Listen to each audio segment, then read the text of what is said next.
Olá, muito boa tarde para você que nos assiste. O Consulta ao Doutor de hoje vai falar sobre dores na coluna. Você sofre? Já sofreu com dores nas costas? Hoje quem tira as nossas dúvidas é o médico ortopedista, Dr.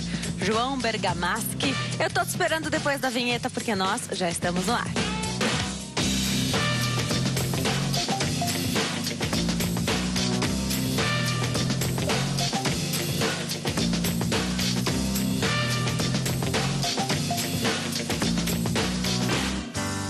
Olá, para você que nos assiste de qualquer parte do mundo, Consulta ao Doutor já está no ar. Hoje para falar sobre um assunto, olha, que é unanimidade, dores na coluna. Você já sofreu com dores na coluna?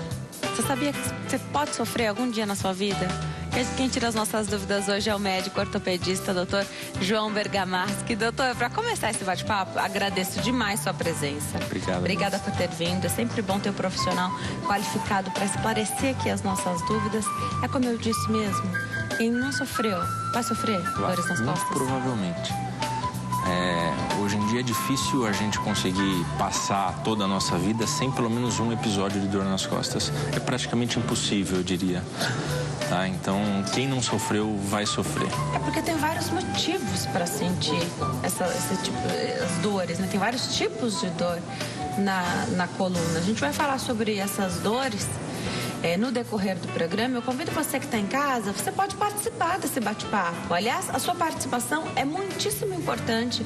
Ligue para cá, 0 operadora 11 3337 5886, 3337 5886. Você participa também pela nossa página no Facebook, facebook.com/consulta ao doutor. Já está lá o tema de hoje e já tenho várias perguntas dos telespectadores. Então, você que está em casa, já mandou cedinho aí a sua pergunta? Assista, porque eu já separei essas perguntas e o doutor vai esclarecer aqui tudo para nós. São perguntas muito frequentes. Todo mundo quer saber sobre dores na coluna. Algumas pessoas falam de dores nas pernas também. Será que tem alguma relação? O doutor vai explicar hoje para nós. Hoje o bate-papo é sobre dores na coluna com o doutor João Bergamaschi. Doutor, vamos começar então falando sobre dores no geral, hein? Falou que quem não sofreu vai sofrer. Para começar, às vezes jovens, crianças vão pegar alguma coisa mais pesada ou acordam o famoso mau jeito. É grande causa de procura de especialista essa coisa que é um episódio, né? Às vezes vai ser uma vez só. Acontece bastante? Com certeza acontece bastante. E não tem faixa etária para isso acontecer. Hoje em dia a gente vê esse tipo de dor cada vez acontecendo mais em pessoas mais jovens. Tá? E isso são vários fatores que podem influenciar. Tá? Por exemplo? A vida... O dia a dia atribulado, pessoas ficam muito tempo sentadas na mesma posição ou muito tempo em pé na mesma posição, gerando uma sobrecarga na região lombar e eventualmente um movimento que ela provoca que causa essa contratura da musculatura. Então a gente costuma falar que nada mais é do que um mau condicionamento da musculatura, que ela não está condicionada a suportar a carga do dia a dia. Então isso é o principal motivo para a gente começar a falar em dor nas costas. O principal motivo, sem dúvida nenhuma, é uma dor mais muscular, uma dor mecânica por falta de condicionamento da musculatura, sem dúvida nenhuma. Agora, a gente consegue imaginar a nossa coluna vertebral, doutora. Aliás, tem um pedacinho dela aqui. Onde ficam os músculos? O músculo ele fica ao redor da coluna. Ele recobre toda a parte óssea da coluna, tanto a parte de trás quanto a parte lateral. A parte da frente e a parte abdominal, então, tem menos musculatura. São mais vísceras, são órgãos internos que estão localizados aqui. Mas eles geralmente estão presos nessas estruturas ósseas. É importante ter os músculos trabalhados nessa região? Com certeza, porque sem o músculo, a movimentação da coluna ela fica prejudicada. Então, é o que vai ajudar a dar essa sustentação, é isso? Exato, porque se a musculatura não está bem condicionada, a carga ela passa de uma forma um pouco maior pelas estruturas ósseas e acaba podendo até gerar uma artrose precoce, um desgaste. por conta de uma sobrecarga mecânica. É legal falar sobre isso, porque quem vai à academia sabe. Os professores, às vezes até indicação de um fisioterapeuta, eles recomendam algum tipo de exercício para lombar, né? Que fica mais sobrecarregada em determinadas situações na vida, né? Porque imagina todo o nosso peso, né, doutora? Agora, obesidade atrapalha em alguns momentos da vida da mulher. A gestação, por exemplo, você já tem uma mudança hormonal que eu não sei se influencia na coluna, mas tem uma mudança de peso. Sim. E uma mudança aí no centro da mulher. No centro de carga, no eixo de carga mesmo, que muda completamente. Tá? Então, o sobrepeso, a obesidade ou até mesmo o excesso de esforço físico acabam podendo gerar algum problema ou algum mal que pode causar uma dor nas costas, uma dor na coluna, principalmente na região lombar. Sim. Que é a região onde tem uma sobrecarga maior, exato. E é engraçado porque eu conheço pessoas que vivem muito bem, a coluna não dá sinais de fraqueza, e são pessoas que têm sobrepeso. E eu conheço pessoas que são bem magrinhas, bem magrinhos, homens, mulheres, e falam assim, olha, eu não posso engordar 5 quilos, eu não posso engordar 3 quilos, porque eu sinto na minha coluna. Isso acontece também? Isso acontece. Aí entra um fator que hoje em dia, a gente consegue atuar muito pouco, que é a genética. Isso muda de indivíduo para indivíduo, sem dúvida nenhuma, com certeza. Então, tem indivíduos que até mesmo têm problemas mais graves na coluna e têm menos sintomas, e tem indivíduos que têm problemas menos graves e têm mais sintomas. Exato. Sintoma é fundamental quando a gente está falando de coluna? Fundamental. Porque o diagnóstico de uma patologia na coluna, ela é baseada em sinais, baseada nos sintomas, e isso ajuda a gente a triar uma linha de raciocínio até chegar ao diagnóstico preciso. Tá. Eu queria que você explicasse para a gente como é que a nossa coluna é dividida. Então, tem várias regiões, né? Porque todo o nosso tronco, ele tem a coluna, isso, né? Como é que é dividida essa região? Por que eu estou perguntando isso? Tem gente que morre de dor no pescoço. Os sintomas na região lombar são muito semelhantes à região cervical, por conta principalmente da anatomia. Então, assim, a coluna é dividida de uma forma geral na região cervical, que é basicamente o pescoço, região torácica, que é a região do tronco, região lombar, que é a região abdominal, região lombar propriamente dita, e o finalzinho da coluna chama sacro, que é o final. Você tem aqui esse, né? É o que nós temos aqui. Então, isso aqui é o sacro, e aqui é a pontinha do cóccix, que quando cai sentado, todo mundo fala que está com dor no cóccix, que então é o finalzinho da coluna. Mas é possível lesar essa parte, porque está bem revestido aí, não está, não? É possível fraturar o cóccix. É possível fraturar? Não é tão incomum. Mas geralmente com medicação analgésica. Não tem muito o que se fazer, porque o organismo ele consegue consolidar essa fratura de uma forma normal, automática. Então... Acidentes, hoje as pessoas usam o cinto de segurança, nem sempre foi assim, né? Hoje o que se preconiza é que use nos bancos dianteiros, nos traseiros também, né? Então tivemos aí acidentes recentes que as pessoas provavelmente estavam sem o cinto de segurança, e isso acontece, né? Hoje a gente sabe da importância. Um trauma na coluna, num acidente, pode ser fatal? Pode ser fatal e pode deixar sequelas irreversíveis. Uma pessoa pode ficar paraplégica ou tetraplégica por uma lesão na coluna. Acidentes de maior gravidade geralmente cursam com alguma sequela definitiva. Essas sequelas dependem do quê? De que parte da coluna foi lesada? Essa é uma dúvida que... Não, geralmente da intensidade do trauma. Intensidade?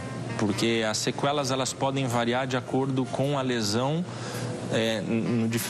nessas diferentes regiões da coluna, mas a intensidade do trauma geralmente é o principal causador de uma lesão mais grave, uma lesão maior, que geralmente gera algum tipo de sequela. Falar sobre hérnia de disco, começar é um problema muito comum das pessoas falarem, e que tem tanta dúvida, doutor, que a gente precisa sempre falar sobre isso. Com certeza. O que é hérnia de disco, doutor? A hérnia de disco, a gente precisa ter muito claro isso, porque a maioria das pessoas que tem acabam nem sabendo o que é a hérnia de disco. Então nós trouxemos até um modelinho aqui para a gente poder explicar. Isso aqui é um modelo da região lombar. Então, a região lombar, nós temos as vértebras lombares. Entre uma vértebra e outra, tem o disco intervertebral. E em toda a extensão da coluna? Em toda a extensão da coluna, a gente tem vértebra seguida de um disco. Vértebra, disco. Vértebra, disco, vértebra, disco. Tá. Esse disco, ele funciona como se fosse um amortecedor. Ele que absorve o impacto dessa região, tá? E ajuda a formar um movimento harmônico da articulação da coluna. Tá? Então, esses discos, eles têm que estar localizados entre duas vértebras. Tá? Ele não pode vazar nem para trás, nem para o lado, nem para frente. Quando ele vaza, isso é hérnia de disco. Tá? É, realmente. Então, assim, geralmente as hérnias são menores, geralmente as hérnias são mais centrais. Tá? Essa hérnia aqui é uma hérnia para a gente poder visualizar de uma forma mais fácil. Agora, eu estou imaginando, a gente tem tantas terminações aqui, né? Essa hérnia sendo bem próxima a essas terminações, isso atrapalha ainda mais? Atrapalha e gera alguns sintomas específicos. Tá. Por exemplo, a dor que irradia para a perna. A dor que irradia para a perna geralmente está associada a algum pinçamento de algum nervo. Hoje em dia existe assim, de uma forma bastante comum, as pessoas falarem, eu tô com dor no ciático. O que é o ciático? O ciático nada mais é do que a junção desses 5 últimos nervos que saem da região lombar. Então, dependendo do nervo que está acometido, é uma região que dá sintomas. Então, o nervo mais alto pode dar sintoma na coxa, nervo mais alto pode dar sintoma no pé. Então existe uma relação, né? Com certeza. De dores. E tanto de lado, quanto de nível, quanto de lado. Isso é importante associar tanto esses sintomas que o paciente relata com o exame clínico. Porque existe alguma incompatibilidade dos sintomas com o exame clínico, aí a gente precisa investigar um pouco mais para ver se tem alguma outra coisa associada. Tá. Agora, esse disco que você está mostrando aqui pra gente, nesse caso existe uma hérnia, mas eu imagino que como existe um desgaste no nosso corpo como um todo, quando a gente vai fazendo aniversário, né? Ela vai desgastando. Esse desgaste, sem ter a hérnia, já não pode ocasionar o tal do pinçamento? Pode. Dependendo do grau de degeneração do disco, pode causar algum tipo de pinçamento. E pinça como? Já que a gente tem essas estruturas aí um pouco afastadas. Principalmente por conta de uma degeneração mais óssea, que é o famoso bico de papagaio. O bico de papagaio, ele pode acontecer tanto na parte da frente da coluna quanto na parte de trás. E na parte de trás a gente vê claramente a proximidade da vértebra com o nervo, ou até mesmo com a medula. Então, se a gente pensar a longo prazo, um processo degenerativo ósseo, ou até mesmo essa degeneração do disco sendo mais acentuada, a gente pode ter um estreitamento do canal da medula. E isso gerar alguns outros sintomas também. Além dessas dores nas pernas? Além do pinçamento. Exato. Pode ter algum tipo de fraqueza, pode ter alteração. Vai pisar, pisa em falso, não chega a isso. A perda de força, ela pode acontecer. Em casos mais graves pode acontecer. Tanto perda de força quanto perda de sensibilidade. Mas é num grau um pouco mais avançado. Tá? Eu vou me preparar para dar um recadinho, mas eu volto que eu quero saber. Você falou de alguns sintomas, eu quero saber quais são os exames necessários para fazer um diagnóstico desse. E eu gosto de falar aqui, porque não é todo mundo que é para sair fazendo exame por aí, não. Porque às vezes a gente tem problema na coluna, mas se não dá sintoma, o doutor vai explicar como é que a gente faz, tá bom? Vamos voltar para o bate-papo? Você que está em casa, você sabe que não é para sair fazendo exame por aí da coluna? Queria que o doutor explicasse para a gente, porque a gente falou que todo mundo vai ter um ou outro episódio de dores nas costas durante a vida, né? Aliás, é bom ter ferramentas para poder evitar esse tipo de problema também, dormir bem. Mas, doutor, e se todo mundo sair fazendo uma ressonância magnética por aí, o que vai acontecer? Os hospitais entram em colapso. Então, os exames, eles são ditos complementares. Isso é importante as pessoas terem ciência para justamente não causar um caos no sistema de saúde de uma forma geral. Então, o diagnóstico dos problemas, eles são geralmente clínicos. A suspeita diagnóstica é clínica, baseada nos sinais, nos sintomas e no exame físico. O exame nada mais é para confirmar. Por exemplo, um exame de ressonância magnética da coluna lombar vai mostrar-nos, numa suspeita de hérnia de disco, vai mostrar um tamanho um pouco mais preciso dessa hérnia ou não, se tem realmente essa hérnia ou não, o tamanho, a localização, tá? E essa associação com as estruturas nervosas, com os nervos e com a medula. Então, não é para dar diagnóstico, é para complementar o diagnóstico e auxiliar no tratamento em algum outro detalhe. Isso é importante, né? Porque eu gosto de falar que essa questão do exame, o médico tem que pedir para você, aí você vai fazer o exame que ele te pedir. Mas se todo mundo quiser fazer um exame aí, a gente vai ter problemas mesmo. Eu, por exemplo, não estou sentindo nada agora, mas se eu fizer uma ressonância magnética, com certeza vai ter algum problema. Com certeza, se a gente fizer exames de pessoas assintomáticas, existem alguns trabalhos mostrando que de 80% a 90% dessas pessoas, desses exames, eles se mostrarão anormais, com alguma alteração. Então, assim, a chance de ter alguma coisa alterada num exame de coluna é alta. Não necessariamente a gente precisa se preocupar, não necessariamente a gente precisa fazer algum tratamento específico. Mas essa mensagem é importante. Como é que estão as cirurgias de coluna hoje? Porque, ó, a gente fala da segurança, da tecnologia, tem cirurgia que é minimamente invasiva, não é para todo mundo, tem que ser bem indicado também, mas a gente fala sobre isso hoje com um pouco mais de naturalidade. Exato. E o paciente tem percebido desse jeito também, né? As pessoas têm percebido dessa maneira, da mesma forma.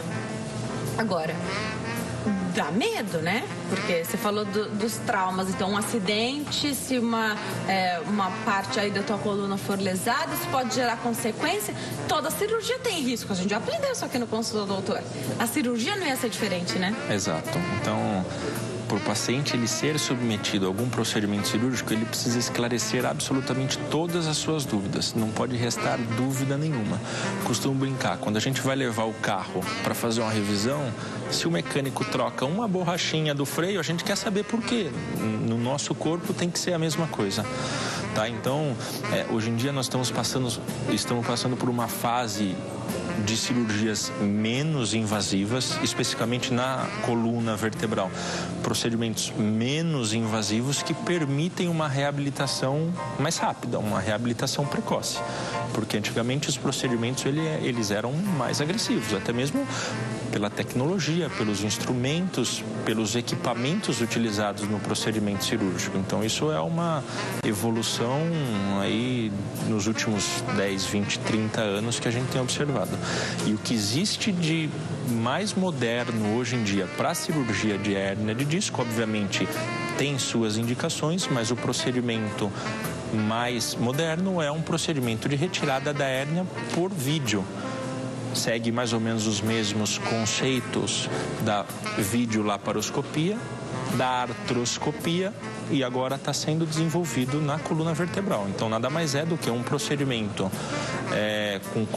com corte pequeno, menos de 1 centímetro, tá? E através dessa incisão introduz-se uma cânula e uma câmera e faz o procedimento pela câmera, pela televisão. Então, é o que existe de mais moderno hoje em dia em termos de procedimento cirúrgico.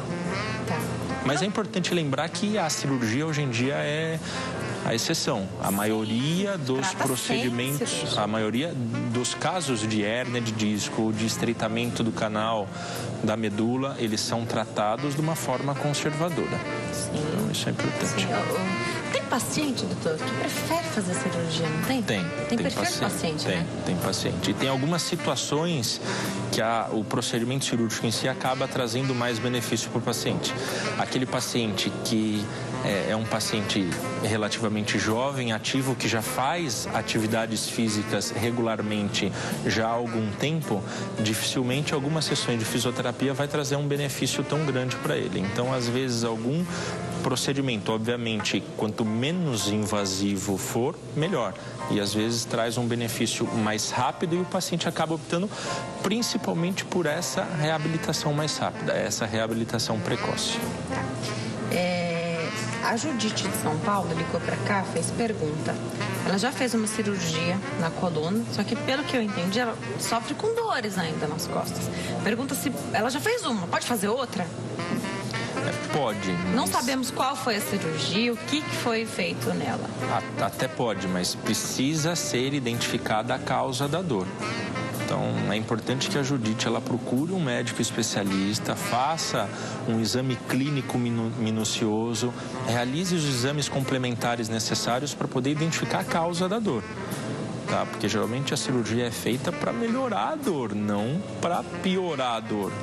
Senão não faz sentido fazer nenhum tipo de tratamento. Tá. O que é protrusão discal, doutor? A protrusão discal, ela a gente costuma dizer que é um estágio inicial da hérnia de disco. Ela se diferencia da hérnia de disco basicamente pelo tamanho.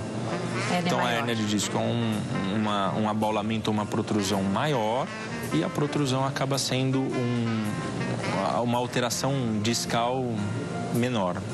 Mas, vamos dizer assim, ela está no estágio menos evolutivo. Doutor, em algumas outras partes do corpo, não sei se isso é feito na coluna, aliás, a pergunta é essa. Quando a pessoa sofre com dores, às vezes faz infiltração. Diminui, é um pouco invasivo, mas o resultado diz que é bom. Na coluna faz também? Na coluna é muito comum fazer infiltração. É mesmo? É muito comum, porque é um procedimento... E serve para quê? Basicamente para analgesia, para controlar a dor. Tem algumas situações que a gente consegue controlar uma inflamação por um pinçamento, algum estreitamento do espaço do nervo, mas é basicamente para aliviar a dor. Dói? O procedimento dói? Não, o procedimento, a dor do procedimento é a dor de uma injeção, porque basicamente é uma injeção profunda. Tá? E esse tipo de infiltração, eles podem ser classificados aí numa infiltração mais superficial, uma infiltração profunda. As infiltrações mais profundas, que são próximos às estruturas profundas, tanto ósseas quanto neurológicas da coluna, elas devem ser feitas num hospital, para a gente poder justamente usar o aparelho de escopia, que é como se fosse um raio-x dinâmico, para localizar a agulha na posição correta. As infiltrações superficiais, elas são feitas num âmbito mais ambulatorial, que geralmente são mais utilizadas para a dor muscular. Para a dor muscular. Para a dor da hérnia de disco. Dor da hérnia, infiltração profunda. Algumas situações. E a profunda não faz em âmbito ambulatorial? Não faz no hospital. Vai embora no mesmo dia. Mas faz no hospital. Importante isso, né? É importante. Quando precisa fazer no hospital, tem que fazer no hospital. Tem que fazer no hospital, porque às vezes a pessoa acha que o procedimento do hospital é o mesmo que é feito no consultório, e não é. São procedimentos diferentes para objetivos diferentes. É sempre o médico que faz isso? Sempre o médico. Sempre. Hoje a gente tem especialidades, né? Dentro da ortopedia tem gente que é especialista em pé e tornozelo. Tem um especialista em cirurgia de coluna, né? Tem as especialidades aí dentro da ortopedia. É importante buscar o especialista, qualquer ortopedista poderia fazer. Geralmente, por conta dessa subdivisão da especialidade da ortopedia, tá? Os procedimentos da coluna vertebral, eles são realizados por especialistas da coluna vertebral, que eles estão mais acostumados, estão mais familiarizados tanto com a anatomia, mas com os riscos, com as possíveis complicações e até mesmo como tratar essas possíveis complicações, entendeu? Tá. eu vou me preparar para dar um recadinho. Enquanto eu chego até lá, vai respondendo daqui. Você falou alguma coisa já sobre o tratamento, mas queria entender um pouquinho melhor. A maioria dos tratamentos é clínico. Clínico. Não vai fazer cirurgia. Nada. Em que momento em que você chega para o paciente, ou se é o paciente que fala, doutor, não dá mais? Conta pra gente. Geralmente é o paciente que fala, não aguento mais. Mas tem alguns pontos de alerta que a gente tem que se preocupar. Por exemplo, uma perda de função neurológica já é um sinal em que existe um agravo de algum nervo ou até mesmo da estrutura da medula que podem dar algum dano neurológico irreversível e acaba sendo necessário fazer alguma intervenção um pouco precoce. Tá? A persistência da dor também é outro fato que pode ser um indicativo de procedimento cirúrgico. Então, mas geralmente o paciente ele se convence que precisa mudar de tratamento. Dessa forma, geralmente é como ocorre no consultório de uma forma geral. Tá. Vou dar recadinho também de saúde para você que está em casa. Nós estamos de volta. A consulta ao doutor de hoje fala sobre dores na coluna. Quem tira as nossas dúvidas é o doutor João Bergamaschi, que ele é médico ortopedista. Está esclarecendo aqui pra gente essas questões tão comuns, né? E a gente nem imagina que é tão comum assim, né, doutor? Exato. Tem pergunta? Você falou sobre a infiltração. Durante o intervalo, as perguntas chegaram aqui para nós. Tem uma telespectadora.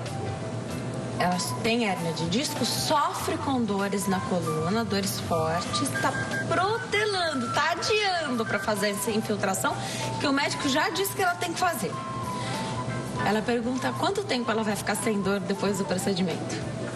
Isso pode variar, tá? Isso varia de indivíduo para indivíduo, tá? E pode variar de tipo de infiltração para tipo de infiltração. Geralmente as infiltrações profundas, elas têm um tempo médio de 6 meses aí de melhora da dor, tá? Mas é importante ter a ciência que isso pode durar menos tempo. Não cura a hérnia? Não cura a hérnia. É algo paliativo. É para poder aliviar a dor. E o que cura a hérnia? Cura a hérnia basicamente exercícios. Uma melhora do condicionamento da musculatura. Porque a gente precisa redistribuir melhor essa carga pela região lombar. Porque ela está bastante concentrada ali, Exato, né? Exato. Então, quanto mais carga passa pela vértebra, maior a pressão no disco. Maior a pressão no disco, maior a chance dele vazar. Então, quando a gente fala em fazer atividade física, é para que a musculatura fique fortalecida, porque a gente trabalha a coluna através da musculatura, né? Exato. A musculatura fica fortalecida e para de fazer peso somente sobre essa parte. Exato, perfeito. De uma forma geral, simplista é assim. E aí, se você diminuir essa pressão, aqui tá bem esmagadinho, né? Se diminuir essa pressão, ela vai desapertando aqui? O organismo, ele consegue reabsorver a maioria das hérnias. Talvez não fique 100%, mas para o sintoma. Exato. Se fizer a ressonância, vai estar lá. Vai estar lá, mas vai estar assintomática. Perfeito, perfeito. Então precisa fazer agora. Importante lembrar, o doutor já falou, vamos repetir. Tem vários tipos de infiltração. Então, essa infiltração para melhorar a dor da hérnia é no hospital. Exato. Melhor ser feita no hospital por uma segurança maior e por uma eficácia maior, porque a gente vai conseguir localizar a ponta da agulha no local correto. Isso é o que tem de mais novo no tratamento? Não, isso não é o que tem de mais novo, mas hoje em dia é o que é uma forma de tratamento assim bem pouco invasiva que acaba tendo um benefício grande. Porque na verdade a gente tem pressa, né, doutor? Exato. Não dá tempo de ficar no hospital. A correria do dia a dia, ela obriga que a gente faça algo imediatista, então precisa melhorar logo. Exatamente. Você vai se programar para fazer atividade física, mas vamos combinar que com dor não dá para fazer, né? Você tem que fazer isso, programa a sua vida, faz a atividade física e quem sabe, daqui 6 meses que acaba o efeito ali, você não vai precisar de outra. E melhorando a dor, você consegue fortalecer e condicionar a musculatura de uma forma melhor. Condicionando a musculatura de uma forma melhor, o resultado do tratamento conservador, ele sem dúvida nenhuma vai ser maior. E o que a gente tem de novidade no tratamento? Em relação ao tratamento cirúrgico, o que a gente tem hoje de mais novo é o tratamento por vídeo, tratamento por endoscopia. Então, é um procedimento... A incisão é menor, né? A incisão é muito menor do que o procedimento convencional. Então, é um procedimento que pode ser feito com anestesia local. Tá? É importante fazer no hospital por conta de toda a segurança para o paciente, tá? Mas pode ser feito com anestesia local e uma medicação que é dada na veia, uma sedação leve, para o paciente dar uma relaxada. Então, esse é o procedimento que hoje em dia é o mais moderno, não no Brasil, mas também em todo o mundo. Demora mais para chegar aqui, esse tipo de tecnologia? Ou nós estamos não, hoje em dia não. Hoje em dia o conhecimento está muito horizontalizado. Então, o que acontece nos Estados Unidos ou na Europa, geralmente está acontecendo aqui no Brasil já. Tá. O que eu mais percebo de diferença é só a habilitação do profissional para fazer isso, porque aí depende do profissional, na verdade, né? Eu não sei se tem grandes incentivos para os médicos aprenderem essas novas tecnologias, mas é uma coisa que é muito individual, né? Depende do especialista buscar essa tecnologia para poder oferecer. Aí o hospital também faz isso, acredito. Né? O hospital também, ele promove alguns incentivos, mas sem dúvida nenhuma parte do profissional. Legal, vamos falar um pouquinho dos idosos? Na semana passada a gente teve a oportunidade de falar também aqui sobre coluna. E aí a gente falou sobre artrose, na verdade. E aí a gente falou sobre o idoso. Na época, no dia, a gente teve até a oportunidade de ver uma foto da degeneração. Até perguntei se o idoso vai ficando mais encolhidinho, se não era uma coisa postural. Geralmente não, geralmente não. Aquele idoso que a gente observa na rua que está cada vez mais encurvado, ele provavelmente tem algumas vértebras achatadas por conta de osteoporose.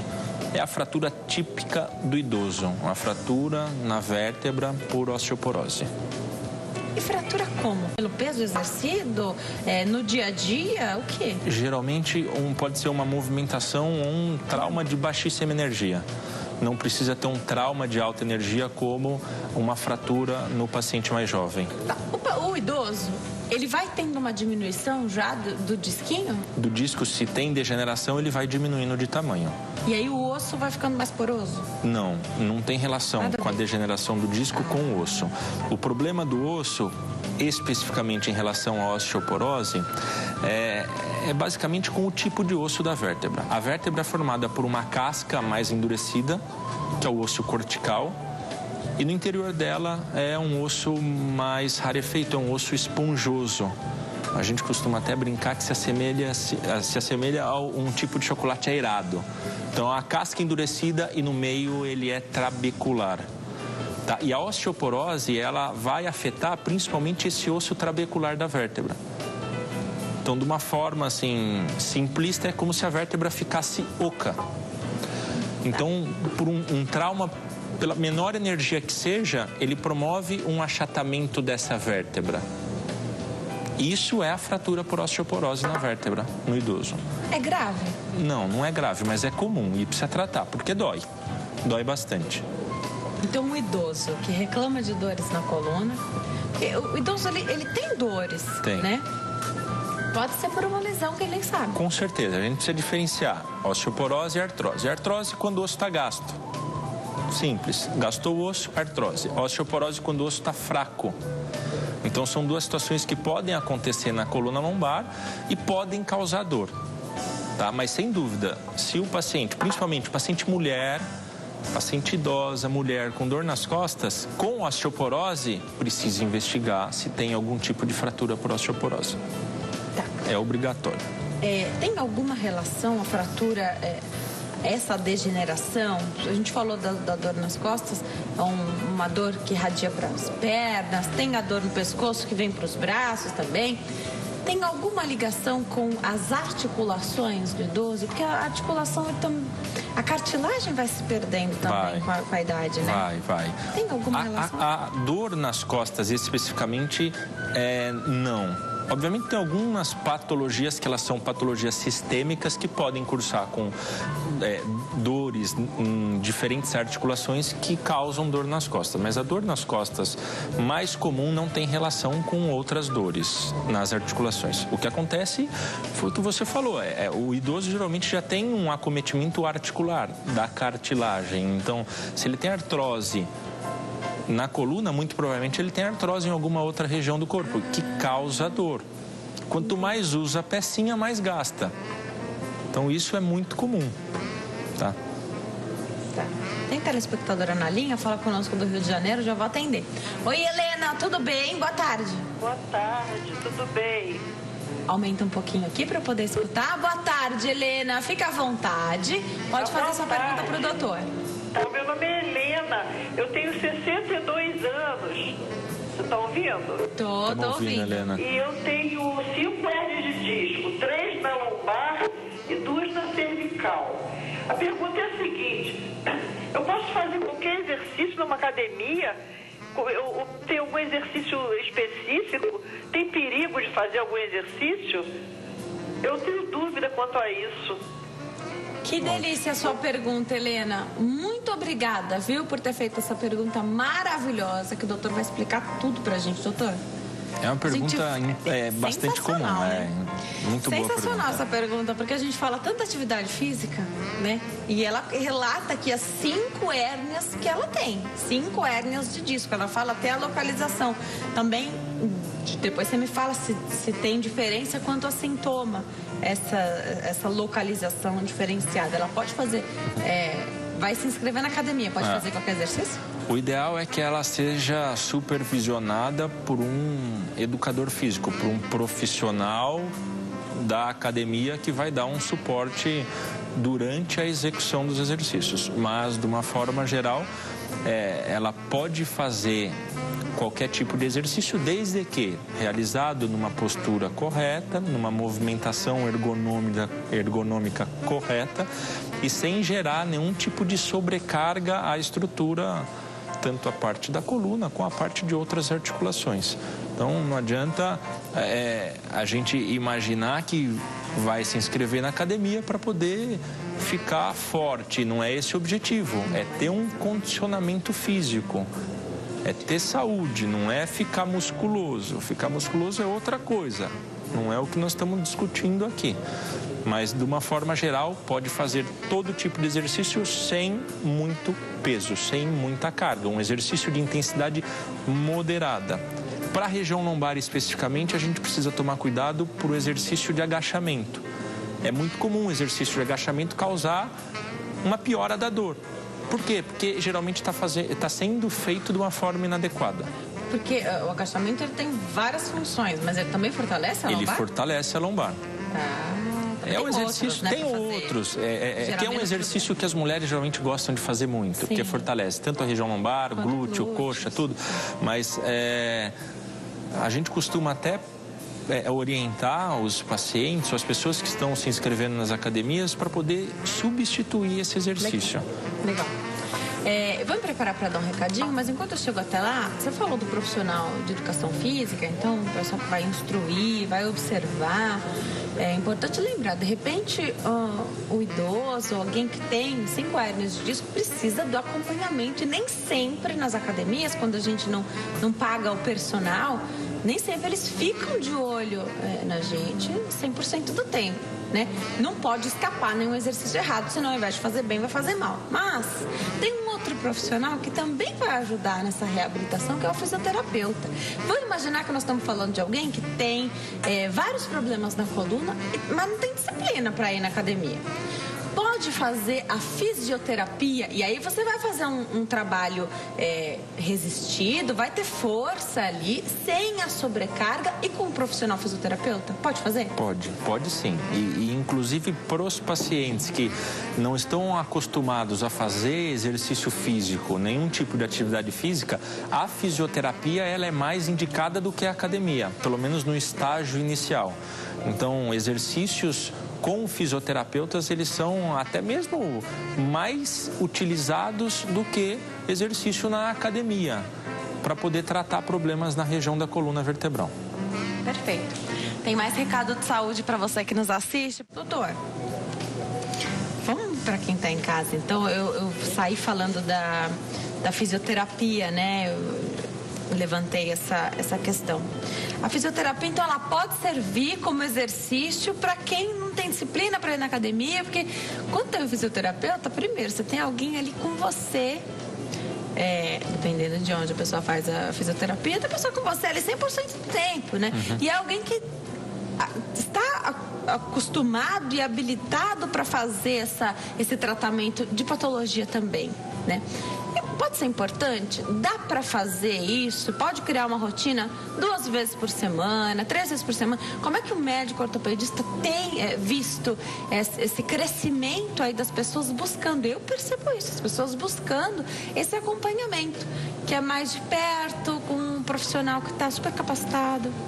Não, a fisioterapia, ela funciona muito bem para patologias ortopédicas de uma forma geral, para a patologia da coluna especificamente também. E isso é uma rotina do consultório, do nosso dia a dia. Às vezes os pacientes fazem aquele plano anual na academia, vão 2, 3 semanas. Eu sou a cliente perfeita de academia. Eu pago, que é uma maravilha. Exato, e acaba não indo fazer. Entendeu? Então, às vezes, fazendo uma solicitação e um acompanhamento fisioterápico de rotineiro, uma forma mais frequente, o resultado, sem dúvida, vai ser melhor. E o paciente acaba, eventualmente, aí, gastando até menos, porque não precisa pagar um plano anual de academia e pode fazer algumas sessões de fisioterapia ou utilizar algum plano de saúde que ele tem. Se a gente fizer a conta, na verdade, de quanto você paga na sua academia, quantos dias você vai, né? Comigo funcionaria super isso. Prejuízo então, total. Procura profissional para fazer acompanhamento. Às vezes, mas aqui na academia eu poderia ir todos os dias, mas você não vai. Né? Divide isso aí que você vai ver que no na fim fisioterapia do mês... também, dependendo do local você consegue. Tem planos também. Uma flexibilidade de horários também. Claro. E o ideal é que seja feito de uma forma regular. Então, ter esse compromisso, vou lá 2, 3 vezes por semana, perfeito, é importante. A gente está falando do idoso, mas não precisa ser idoso para fazer esse tipo de acompanhamento, porque a gente vai tratar aqui mais para o fim do programa a questão da mochila, doutor. Na minha idade, quando eu tinha a idade escolar, né? Então, eu lembro que eu era na 5ª série, eu sofria muito com dores nas costas. Até que a escola resolveu disponibilizar armários para a gente guardar o material. Né? Acho que isso é muito importante também. Às vezes, os pais ficam desesperados, porque ninguém imagina que uma criança vai sofrer com dores nas costas, né? E não tinha nenhum outro motivo, senão o estudo. Exato. Né? E isso é uma realidade. Tem a população que está fazendo fisioterapia hoje em dia, ela tem sido... assim, de uma forma mais precoce, tá? Pacientes mais novos estão procurando a fisioterapia ou até mesmo o RPG. É isso que eu ia falar. O RPG, ele entra em qual situação aqui? De uma situação semelhante, mas aquele paciente que tem uma alteração postural importante, o RPG ele vai ser mais benéfico. Entendi. Mas podem ser feitos simultaneamente. Legal. Tá? Fisioterapia vai fazer toda a fisioterapia analgésica, a fisioterapia motora, e o RPG vai tratar a alteração postural. Tá? E essas crianças com problema de peso de mochilas e problemas posturais, o RPG geralmente ele acaba trazendo um benefício maior. Tá. Pilates ganhou muito espaço ultimamente. A gente sabe que tem 2 profissionais habilitados para acompanhar a pessoa no Pilates, que é o orientador físico, o professor de educação física e o fisioterapeuta, né? Idoso pode fazer Pilates? Pode, com certeza. Pilates não tem contraindicação de faixa etária.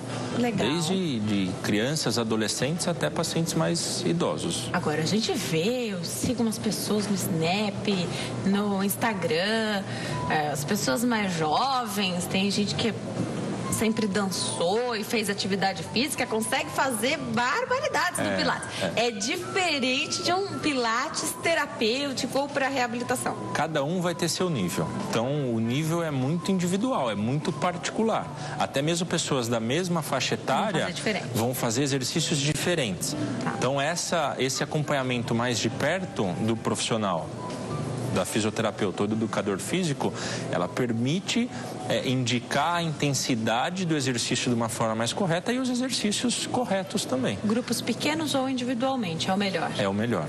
Tá? Geralmente as equipes de Pilates são aí até 4 pessoas, no máximo 5 pessoas, para ter um acompanhamento mais individualizado.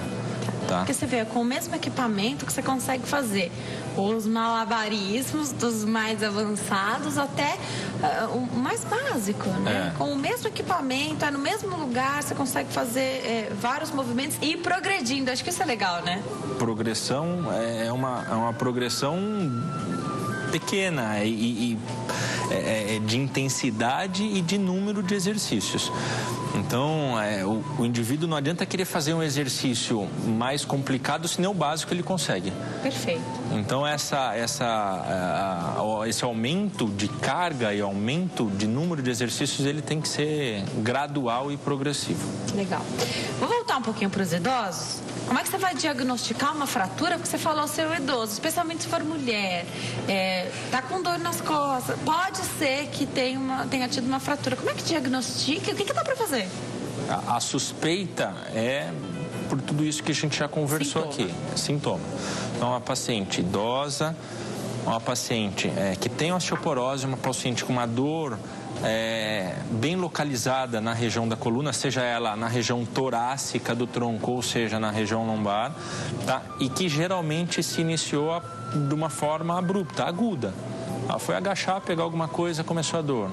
Estava andando de ônibus, o ônibus passou na lombada, tive um tranco, começou a dor. Então, eles geralmente associam um episódio específico de onde começou a dor.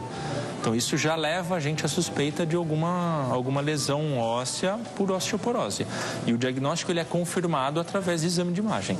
Radiografia simples, a gente já consegue ter um diagnóstico, tá? Em algumas situações, a ressonância magnética vai auxiliar. E aí, na ressonância, imagina, acredito eu, você vai encontrar outros problemas. Não, mas você vai tratar... Exato, esquece as outras coisas. Vamos tratar o que está dando sintoma. Importante, então, que a pessoa volte ao médico. Gente, eu sempre falo aqui, porque o exame, ele é endereçado ao paciente, né? Ele é do paciente. Mas se a gente abrir, ou você vai tomar um susto e ficar desesperado, ou vai abrir a internet, vai colocar no Google e vai entrar em desespero. Levar para o especialista que vai explicar para você o que ele está explicando aqui para a gente hoje. E é diferente a gente ouvir, né? Porque as pessoas têm informação, elas ouvem, mas o teu médico precisa falar isso para você. Então, todas as perguntas que a gente faz aqui, faça para o teu especialista, né? O médico ele vai responder, seja no SUS, no seu convênio, a consulta particular. Se você fizer as perguntas, e eu tenho falado isso aqui bastante, ele não vai falar que sua consulta acabou, ele vai responder para você, com certeza. Ele tem que responder. E acho difícil alguém deixar de responder alguma pergunta por conta disso. Sim. Então, mas precisa perguntar. E é importante a pessoa não ter dúvida. Não pode ter dúvida. E sai com dúvida do consultório, em casa essa dúvida aumenta 3 vezes. Então pergunte tudo ao médico para poder não ter dúvida. No caso do idoso, doutor, você recomenda que quem vá junto? Porque hoje os idosos são bastante independentes, né? É preciso que alguém vá junto? Por que eu tô falando isso? Você falou da questão da dúvida, de não sair com dúvida. Cada um que encontrar esse idoso, fala, você foi na consulta, mas ele falou isso, ele falou aquilo, você perguntou tal coisa, você perguntou... Não é? Isso é comum. Isso depende do nível cognitivo do idoso. Então, se o idoso é um idoso bastante ativo, que tem uma capacidade de entender e memorizar o que o médico fala, geralmente não precisa ter acompanhante. Mas se existe algum tipo de comprometimento, tanto da memória, quanto de ter algum tipo de dúvida, às vezes fica na frente do médico, fica nervoso e não pergunta, então aí é importante ter algum familiar ou algum vizinho, amigo, algum acompanhante para poder conversar e lembrar das coisas necessárias aí para o tratamento. Tá. Doutor, eu falei da mochila, né? Então a gente saiu do idoso, voltou pro jovem, idade escolar, nem precisa ser na idade escolar, porque às vezes as pessoas carregam muita mochila, a mulher carrega a bolsa, a gente carrega de um lado só, o nosso ombro fica torto. Doutor, Olha aí, eu falo, que gracinha esse menino. Muito legal. Olha essa mochila. Essa mochila é maior que ele, né, doutor? Exato, essa mochila é maior e mais pesada que ele. Então, assim, o uso da mochila ele precisa ser correto, tá? Geralmente a gente indica um peso de até 10% do peso corporal. Então, a mochila, o ideal é que não tenha mais que 10% do peso da criança, tá? Ela deve ter alças largas para poder ficar bem acopladas ao tronco. E as mochilas que têm várias subdivisões ou vários bolsos, elas distribuem um pouco melhor a carga. Só que é importante, porque quanto mais subdivisão, maior a tendência de ir enchendo todas essas subdivisões. Então, ela acaba ficando um pouco mais pesada. Então, isso precisa tomar cuidado também. É verdade. Quanto mais subdivisão tem, doutor, mais a gente coloca coisa dentro da mochila, da bolsa. Isso é uma coisa para tomar bastante cuidado. Eu volto para saber mais do doutor. Vou voltar para o bate-papo com o doutor. A gente falou da mochila, do peso, doutor. E o calçado influencia para a nossa coluna? Pode influenciar, sim, com certeza. Existem alguns tipos de desvios na coluna que podem ser causados por uma dismetria dos membros inferiores, tá? Que nada mais é do que uma alteração de comprimento em relação a uma perna ou outra, ou alteração na pisada, tá? Hoje em dia isso é menos comum, mas ainda pode acontecer. Tênis é melhor? Tênis. Tênis é melhor. Tênis com um amortecedor, para poder diminuir o impacto. Não é qualquer tênis. Não. Depende do tipo de atividade que está sendo realizada. Também. Então, para as crianças que vão fazer a educação física, aí precisa ter um tênis com amortecedor, tudo. Agora, a criança no dia a dia, para poder ir para o colégio, escola, para o shopping, alguma coisa, aí os tênis, mesmo os mais baixinhos, eles são adequados, não tem problema. Mas é importante os pais se atentarem se existe na sola do tênis um lado gastando mais que o outro. Sempre tem, não tem, doutor? Mas isso não pode ser muito importante. Todo mundo tem alguns que a gente consegue identificar essa alteração na pisada pelo solado do tênis. Pode colocar na tela algumas imagens, o doutor vai falando. Aí tem a imagem da mochila cheia de material, que o doutor falou que então 10% do peso do corpo na mochila é o máximo que você deve ter. É o que a gente costuma indicar. Tá, próxima imagem. Aí, ó, doutor. Uma alça só, para começar, carregando uma alça só. Isso é gravíssimo, isso aí é um problema bastante comum nos escolares brasileiros, né? E nos jovens que são um pouco rebeldes, que não gostam de usar mochila de carrinho, nem usar de uma forma correta a mochila nas duas alças, acham que é mais moderno usar de uma alça só, então eles acabam usando. De carrinho melhor? As duas formas, sendo bem utilizadas, elas podem... A que puxa pelo carrinho também tem que ver em que altura puxa. A altura do carrinho. A alça não pode ser nem tão alta nem tão baixa. Então precisa estar numa altura adequada, numa altura correta. Reveza? Senão vai trazer problema também. Reveza? Estou perguntando porque quando a gente viaja... Geralmente sim. A gente tem mochila também. Esse seria o ideal, revezar. Carrega de um lado, um pouco do outro. Tá. E a alça geralmente da altura da cintura do quadril. Ah, tá. Perfeito. Tem algumas que prendem aqui na frente também. Tem. Distribui o peso, isso é melhor? Não, isso aí acaba acoplando a mochila de uma forma mais anatômica no tronco. Tá. Então, impede que ela fique balançando ou que ela fique deslizando de um lado para o outro, tá? Mas a mochila sendo de uma forma... mais uma vez aí, as abas mais largas, né? Tá? E bem distribuída e utilizando os dois lados, a questão de acoplar aqui na região abdominal, ela vai influenciar pouco. Fala da mochila, as bolsas das mulheres, né? Cada uma gosta de um tipo diferente, as menores, as gigantes, né? Se não dá para evitar carregar tanto peso, reveza? Reveza, é importantíssimo revezar. Tá? E não só revezar, manter a musculatura bem condicionada. Então, por isso, o papel importante aí da atividade física.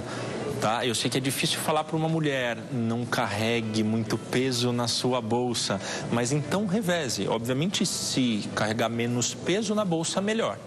Dá para fazer, viu? Não dá para fazer, mas isso requer um planejamento, que às vezes... Com certeza. Para a escola também, né? Para levar os livros para a aula, né? Com planejamento dá para fazer, porque às vezes a gente leva um livro à toa, né? O aluno esquece que não tinha essa aula, tal aula foi cancelada, levei o livro e nem precisava. Aquela foto que a gente vê o menino com uma alça só, ele está de frente para um armário, né? Utilizar essas ferramentas também, né? Se você tem um armário no trabalho, na escola, na faculdade, usar também, né, doutor? Recentemente até existiu uma conversa com a Secretaria de Educação, Secretaria de Saúde, para poder incentivar as escolas na questão dos armários. O grande problema do armário é o quê? Não dá para passar muita tarefa em casa. Então, hoje em dia, as escolas, elas têm uma carga de tarefa relativamente alta.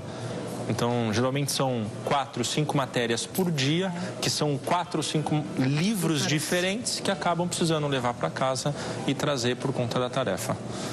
A gente falou do sapato, a gente vai fazer um programa inteiro para falar só do salto alto da mulher, os prejuízos ou não para a coluna. Salto alto atrapalha muito? Desde que a musculatura esteja bem condicionada, nada atrapalha. O salto pode usar, não tem problema nenhum. Tem que fazer exercício. Qual o problema do salto em quem não faz exercício? A musculatura ela acaba inflamando. Então, na hora de fazer um alongamento, é aquela tragédia. Mas isso é quem usa muito, né? Até mesmo aqueles saltos moderados, vamos dizer assim, a musculatura acaba, a médio e longo prazo, acaba encurtando. Eu já ouvi queixa de pessoas, acreditem, se aconteceu com você, vai lá na página do Facebook, escreve, que eu leio no final do programa, a gente pode continuar conversando sobre isso.